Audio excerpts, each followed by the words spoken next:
साथियों नमस्कार। पटना बिहार से मैं अमिताभ कुमार दास, आईपीएस 94 बैच, और आप देख रहे हैं मेरा अपना यूट्यूब चैनल दास बोले बिंदास। क्योंकि जब बुज़दिलों ने मुंह में दही जमा लिया हो तो दास का बिंदास बोलना जरूरी हो जाता है। साथियों, आज मैं आपको बिहार के एक युवा की कहानी सुनाऊंगा जिसके काम की वजह से भारत माता का सीना फख्र से चौड़ा हो गया है। इस बिहारी लड़के का नाम है आदित्य आनंद, और इस वीडियो को आप आखिर तक दिल थाम कर देखिए। साथियों, कहानी शुरू से शुरू करते हैं। उत्तर बिहार में एक जगह है वैशाली। वैशाली की इसलिए भी पहचान है क्योंकि 2000 साल से भी पहले यहां लिच्छवियों का गणतंत्र हुआ करता था, लिच्छवी रिपब्लिक। और पूरी दुनिया में वो सबसे प्राचीन गणतंत्र था, सबसे एंशियंट रिपब्लिक था वैशाली का। फिर वैशाली की इसलिए भी चर्चा आती है कि वैशाली की नगर वधू थी आम्रपाली। वो इतनी सुंदर महिला थी कि उस जमाने के राजा महाराजे उस पर जान छिड़कते थे। बाद में जो वैशाली की नगर वधू थी आम्रपाली, ये गौतम बुद्ध से मिली और गौतम बुद्ध से प्रभावित होकर ये एक भिक्षुणी बन गई, मंक बन गई। तो ये है वैशाली का किस्सा। आजकल वैशाली एक जिला है, डिस्ट्रिक्ट है, और वैशाली का जो मुख्यालय है, हेडक्वार्टर्स है, वो है हाजीपुर। ये हाजीपुर केलों के लिए मशहूर है। वहां केले की बहुत ज्यादा खेती होती है। पटना से आप गंगा पार करेंगे तो सिर्फ 15 किलोमीटर की दूरी पर हाजीपुर है। अब इसी हाजीपुर में आदित्य आनंद की पैदाइश हुई थी। आदित्य आनंद के पिता का नाम था श्री अमित कुमार देव, जो अब दिवंगत हो चुके हैं, दुनिया में नहीं है। और जो आदित्य आनंद के वालिदैन थे यानी माता पिता, वो दोनों स्कूल में शिक्षक थे, टीचर्स थे। तो जो आदित्य आनंद का परिवार था वो एक बहुत ही सुसंस्कृत, बहुत ही कल्चर्ड और बहुत ही शिक्षित, एजुकेटेड परिवार था। उसके परिवार में सिर्फ पढ़ाई लिखाई की बातें होती थी, पुस्तकों की बातें होती थी, ज्ञान विज्ञान की बातें होती थी, और एक बहुत ही अच्छे माहौल में ये आदित्य आनंद पला बढ़ा। जब ये छोटा बच्चा था, 3-4 साल का था, तो अपनी मम्मी के नाकों में दम कर देता था। दिन भर मम्मी के पीछे पीछे घूमता रहता था और सवाल पूछता रहता था, ये कैसे हुआ, ये क्यों हुआ, ऐसा कैसे हुआ। मतलब उसके सवालों का अंत नहीं था। उसके मम्मी पापा दोनों उसको बहुत प्यार करते थे, और उसके जो पापा थे वो आदित्य आनंद को रष्टी कह के पुकारते थे। अब आप कहेंगे कि ये रष्टी क्या होता है?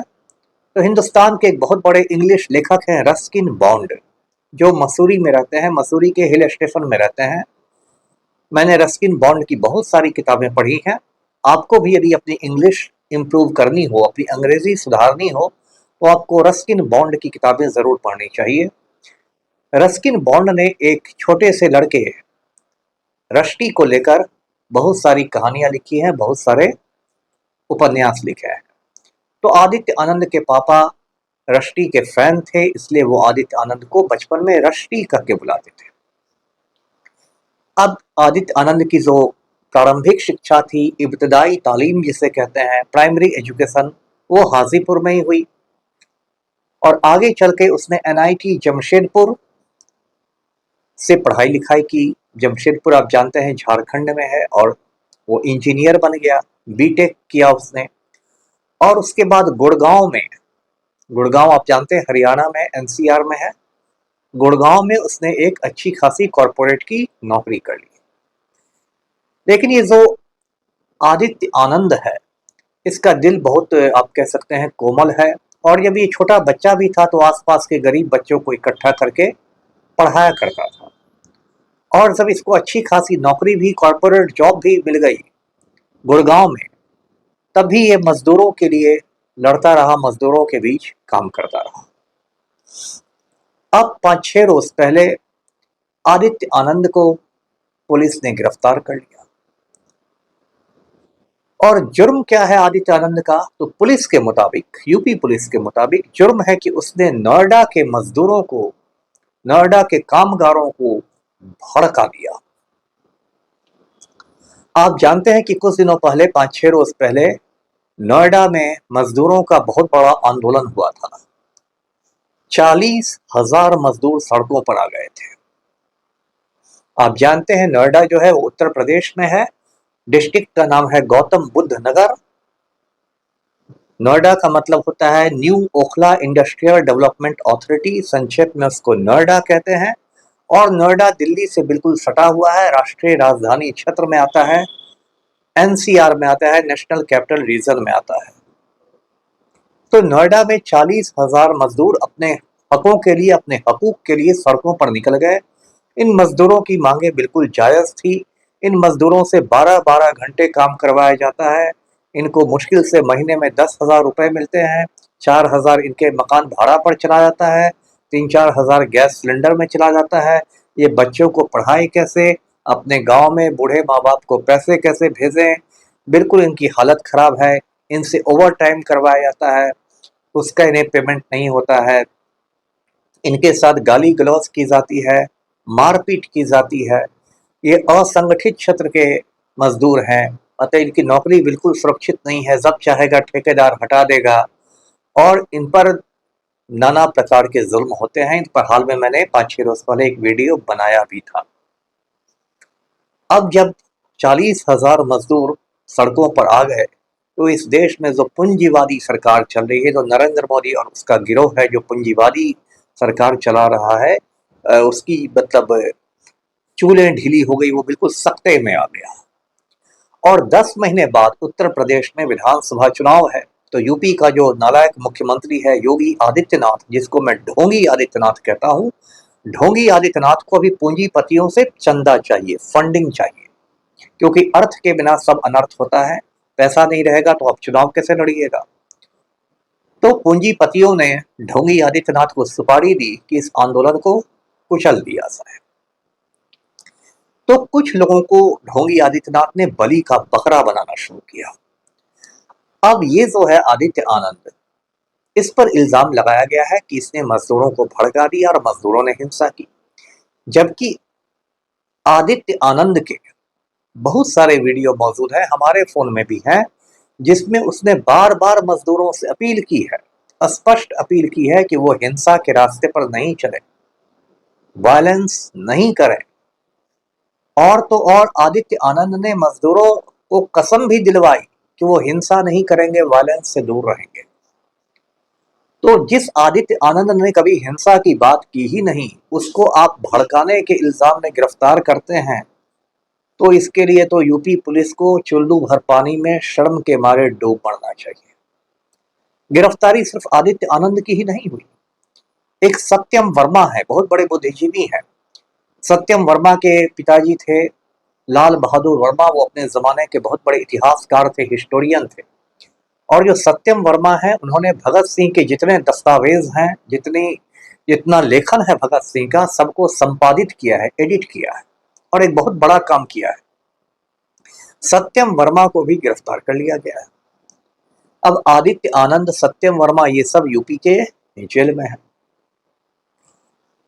तो भाई यूपी पुलिस, मैं थोड़ा चुल्लू भर पानी आपको भेजता हूं, इसमें डूब मरी है। क्योंकि यूपी में बड़े बड़े माफिया हैं, और इस माफिया का नाम सुन के यूपी का जो डीजीपी है, जो पुलिस महानिदेशक है, वो सुसु कर देता है, आईपीएस की वर्दी में सुसु कर देता है। जैसे यूपी का एक बड़ा माफिया डॉन है रघुराज प्रताप सिंह उर्फ राजा भैया, इसको कुंडा का गुंडा कहा जाता है। जब मायावती सीएम थी तो उन्होंने राजा भैया पर पोटा लगाया था। कहते हैं कि इसके महल के पास एक झील है और ये लोगों को मार के झील में मगरमच्छों को खिला देता है। और राजा भैया की पत्नी है भानवी सिंह, जिसके साथ अभी उसका मुकदमा चल रहा है। भानवी सिंह ने भी यूपी के मुख्यमंत्री को खत लिखा है कि राजा भैया के पास गैर कानूनी हथियारों का जखीरा है। लेकिन राजा भैया राजपूत है, ठाकुर है। यूपी का जो सीएम है ढोंगी आदित्यनाथ, वो भी राजपूत है, ठाकुर है। आदित्यनाथ का असली नाम है अजय सिंह बिष्ट। इसलिए राजा भैया को राजनीतिक संरक्षण मिला हुआ है, सियासी सरपरस्ती है। और राजा भैया का नाम सुन के, जैसा मैंने बताया, यूपी का डीजीपी फूसू करने लगता है। यूपी का एक और बहुत बड़ा माफिया डॉन है ब्रजभूषण शरण सिंह। ये गोंडा का एमपी हुआ करता था। ये कुश्ती महासंघ का अध्यक्ष हुआ करता था। ये महिला पहलवानों की छाती दबाता था और जोर से बोलता था जय श्री राम। ब्रजभूषण शरण सिंह के खिलाफ देश की महिला पहलवानों ने दिल्ली के जंतर मंतर पर महीनों तक धरना दिया। लेकिन ब्रजभूषण शरण सिंह के खिलाफ यूपी पुलिस कोई एक्शन नहीं लेती, क्योंकि वो भी राजपूत है, ठाकुर है, और उसको भी आदित्यनाथ की सरपरस्ती मिली हुई है, संरक्षण मिला हुआ है। ब्रजभूषण शरण सिंह का नाम सुन के भी यूपी का जो डीजीपी है, पुलिस महानिदेशक है, सू करने लगता है। एक और यूपी का बहुत बड़ा माफिया डॉन है पूर्वांचल का, यानी ईस्टर्न यूपी का। उसका नाम है धनंजय सिंह। वो जौनपुर का एमपी भी रह चुका है। धनंजय सिंह ने यूपी में कॉफ सिरप घोटाला किया है, यानी कि खांसी की दवा में की ओट में शराब का व्यापार, नशे का व्यापार। ये करोड़ों का कॉफ सिरप घोटाला है।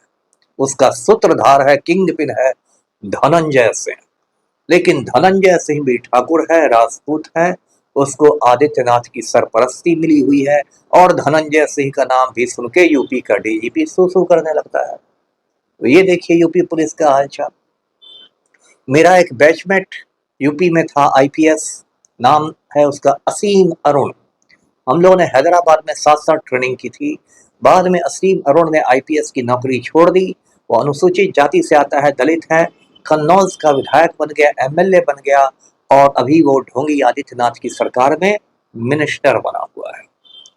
तो मेरे बैचमेट्स ने ऐसे ऐसे गुल खिला दिया। तो कहने का ये मतलब कि यूपी के जो बड़े बड़े माफिया हैं, उसके सामने यूपी पुलिस भींगी बिल्ली बन जाती है। और जो वहाँ बुद्धिजीवी लोग हैं, जो गरीब मजदूरों के लिए शांतिपूर्ण लड़ाई लड़ रहे हैं, पीसफुल, जो भारत के संविधान में मौलिक अधिकार है हर नागरिक का, हिंदुस्तान के आईन में फंडामेंटल राइट है, उन लोग को पुलिस परेशान कर रही है। ये बड़े शर्म की बात है।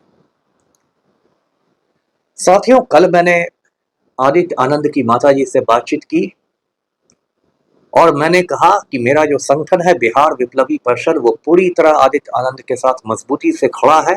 और मैंने कहा कि आदित्य आनंद जल्दी ही जेल से बाहर निकलेंगे। और आप सबको मालूम है कि यूपी का जो चीफ मिनिस्टर है आदित्यनाथ, कितना बड़ा मूर्ख है। आदित्यनाथ अभी बंगाल गया था, तो उसने कहा कि स्वामी विवेकानंद ने नारा दिया था कि तुम मुझे खून दो, मैं तुम्हें आजादी दूंगा।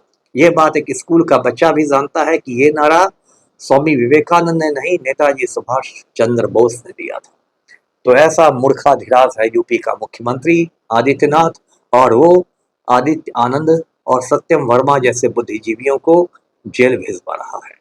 तो साथियों, मैं इंतजार कर रहा हूं कि आदित्य आनंद को बेल मिलेगा, जमानत मिलेगी, और मैं उसे अपने अपार्टमेंट में नक्सल में खाने पर बुलाऊंगा। तो वीडियो को लाइक कीजिए, शेयर कीजिए, चैनल को सब्सक्राइब कीजिए। धन्यवाद।